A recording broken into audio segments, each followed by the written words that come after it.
Hey, I'm Nap, and welcome to my series, Return to a Classic Building a Main in Old School RuneScape. I haven't played Old School RuneScape except for briefly during its launch.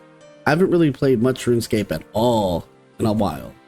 A lot has changed in Gielinor since then, so in search to find gaming dopamine from gaming, nostalgia calls me to return to the game that started it all for me, RuneScape.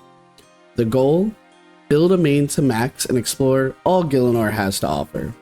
We'll be after experiencing that wonder that was found in this world so many years ago and finally getting that 99 we never could focus on finishing. To reach the ultimate long-term goal of maxing, I'll set up smaller, more digestible goals to help me maintain my enjoyment of Old School RuneScape world and its offerings. If you've played, you know. If you haven't, you will soon learn. This game is a marathon, not a sprint. 92 is only halfway to 99. My first short-term goal is to start my account with a questing montage. Since I'll inevitably have to grind all my skills to reach 99, I want to mitigate that as much as possible.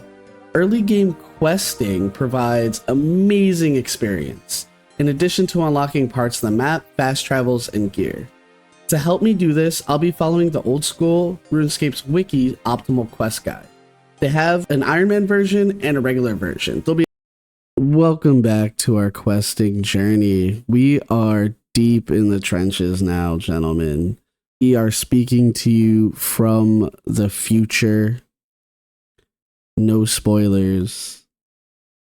But what we're doing right now is we needed to bring our range up a little bit by a few levels, so we decided to start working on killing hill giants, because one of the things that we do want to do after obtaining our quest cape is get into bossing.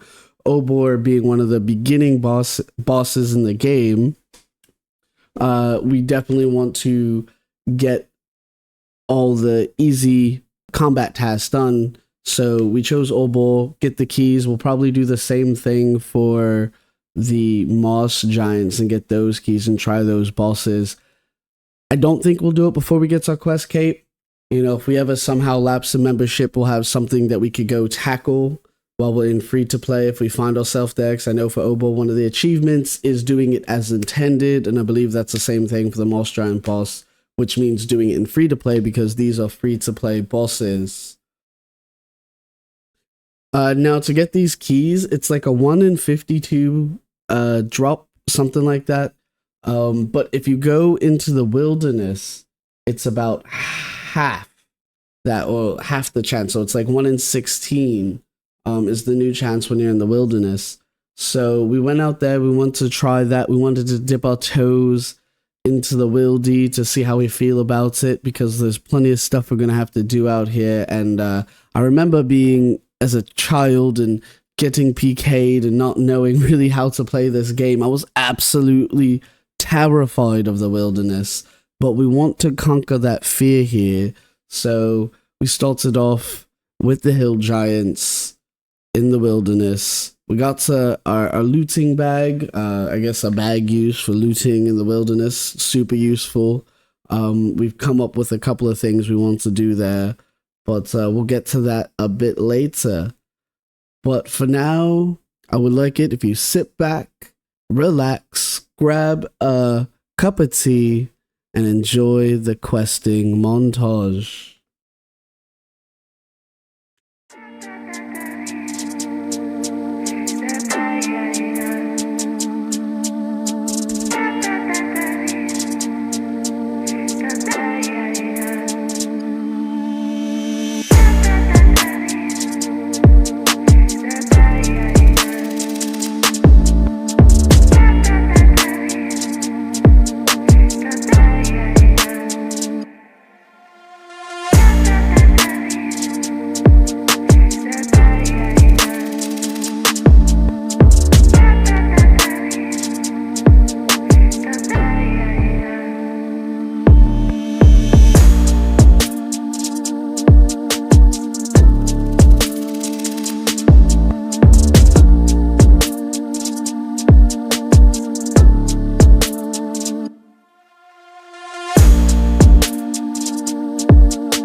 This add-on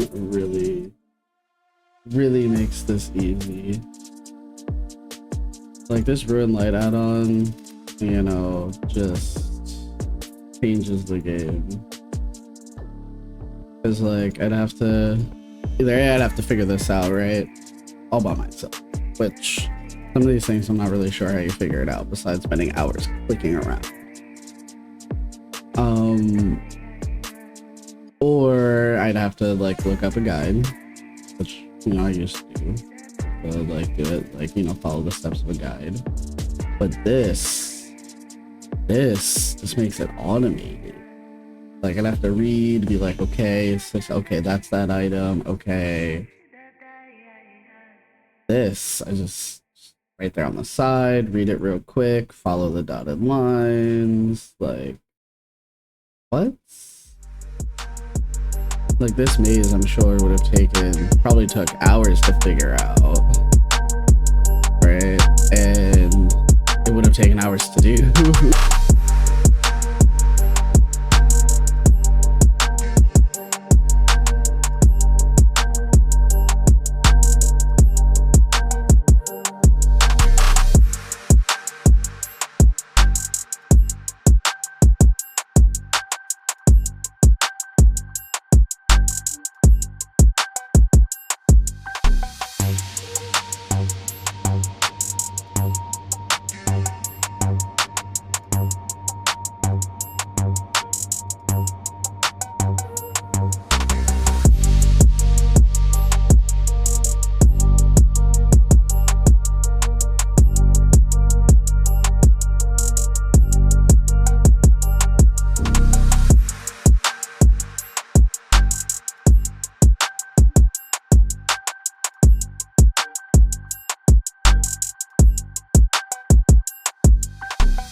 So sadly, we lost some footage. A couple of quest turn-ins, a couple of quest completions, a couple of other things as well. One of the things that we did lose was the completion of Monkey Madness. Monkey Madness, one of those iconic quests, unlocks the Dragon Scimitar, which will be our BIS level 60 strength training weapon, I believe, attack training weapon, at least a very good cheap option. And we did it at level 57, very early on in the game. Can't even wield it. You can do it a little bit early, I believe, as long as you have the protection prayers. If you just bum rush the Monkey Madness quest requirements. We added farm runs to our daily activities. One to raise our farming, because we need 70 for Song of the Elves. Another is because you can make profit from planting herb seeds and harvesting them. And another reason is, well, we can just use them ourselves for herb lore and save a little money that way as well. We also started doing bird houses. The nests are very nice. It's passive hunter XP. It's super useful, super nice. But it is a lot to do the runs back to back every day, all day long. So I just tried to do them when I had a moment, like when I logged on or before I logged off, or fucking hop on mobile is when I would do these runs, just to break it up in between quests and stuff.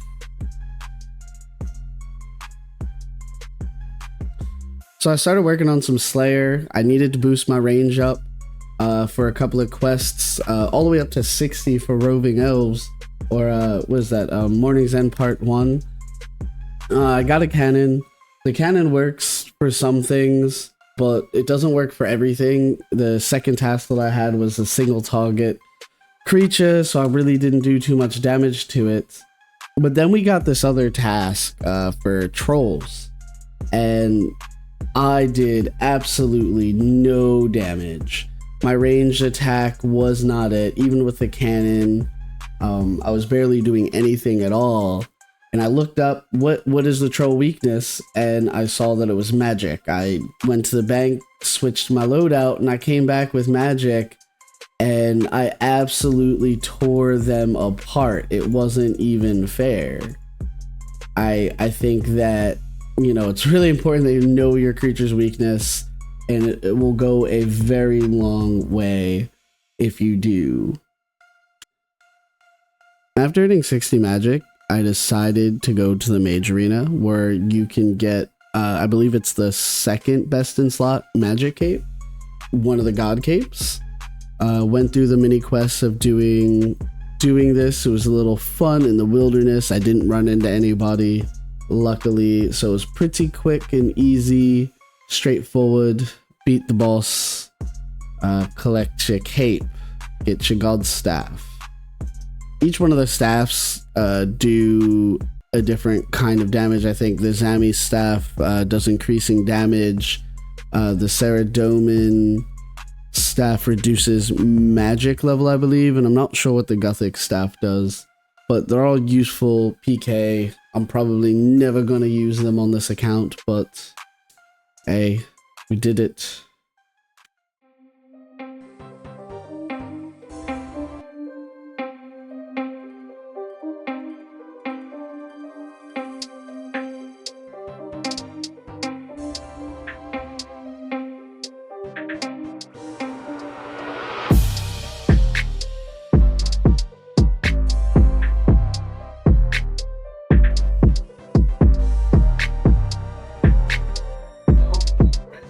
Wow, another quest. Another quest.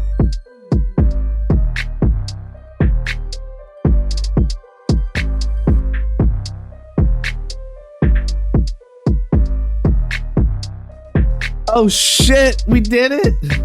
Oh shit! I didn't know that was it. Oh my god, huge XP.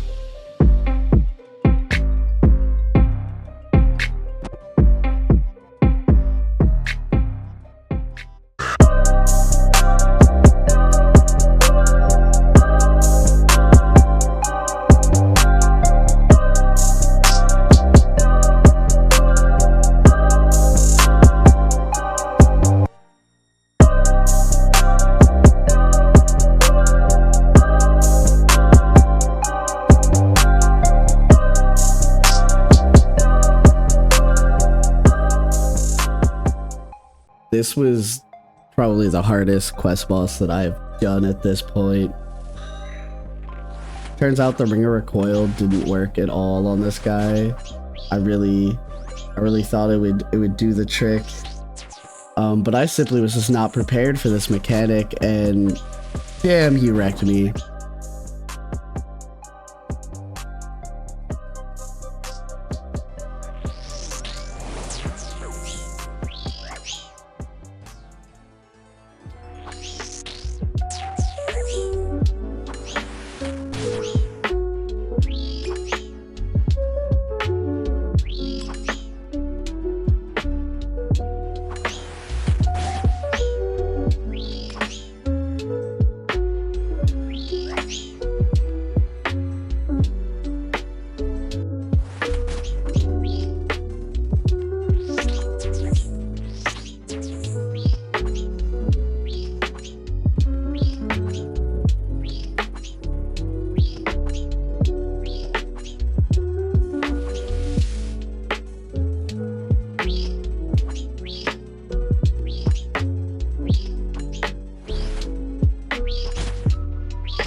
And again, this quest was one of the ones that we lost the completion screen for, but we did do it. We did finish.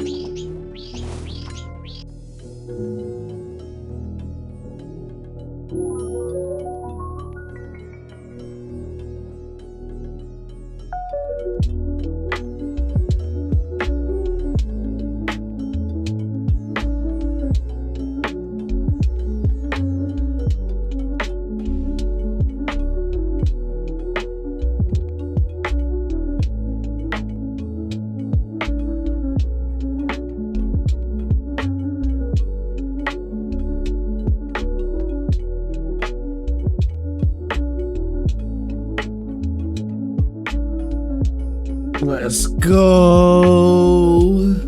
Desert treasure! Ancient magics.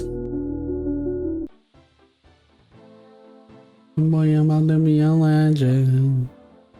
I'm out to be a legend. No, you can't even get in here. They won't even like let me. They have a totem pole in the Legends Guild. Like, is this is just like British appropriation, isn't it? Now that I think about this is just them going everywhere on some boats and taking everything from everybody. That's what that is. All the legend, we go to some land and we steal some artifacts and we put them up in the guild. Oh my god. I'm a part of these atrocities. Ah.